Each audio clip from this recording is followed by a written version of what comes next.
سير عادي للعمل داخل ميناء رادس، خاصة في الترصيف والشحن، دون تسجيل أي نوع من أنواع الإضراب. هذا ما رصدته عدسة كاميرا حنابل رغم ما أعلنه الاتحاد الجهوي للشغل في برقية إضراب صادرة عنه بتنفيذ إضراب عن العمل كامل أيام 29 و30 من سبتمبر وغرة أكتوبر. إضراب تقول إدارة الميناء والشركة التونسية للشحن والترصيف بأنه محاولة فاشلة لتعطيل سير العمل وضرب الاقتصاد الوطني.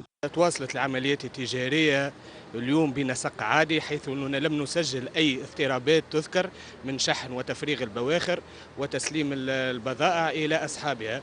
ولاحظنا الحقيقة نضج كبير من عمال وإطارات الشركة اللي حاسين بالمسؤولية في الفترة الحالية. نبلغوا أترافير حنابل رسالة اللي يحبوا يضربوا ذوما الاتحاد الجهوي ببن عروس وخاصة سي محمد علي البغديري، نحبوا نقولوا له رانا عمال واعيين، إطارات واعيين، واللي الشركة هذه شركة عندها رجال وكنا باش نخدموا لمصلحة الشركة ومصلحة بلادنا.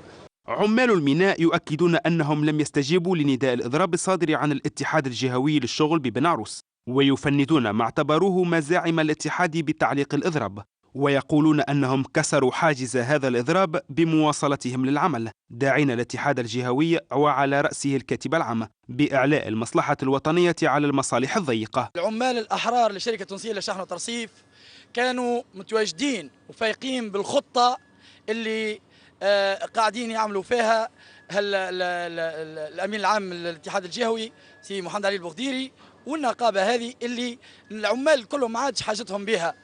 عملوا خطة على أساس باش يعملوا إضراب، لكن الحمد لله العمال الأحرار والأشراف كانوا موجودين ومتواجدين. العمال هي اللي كسرت الجراف.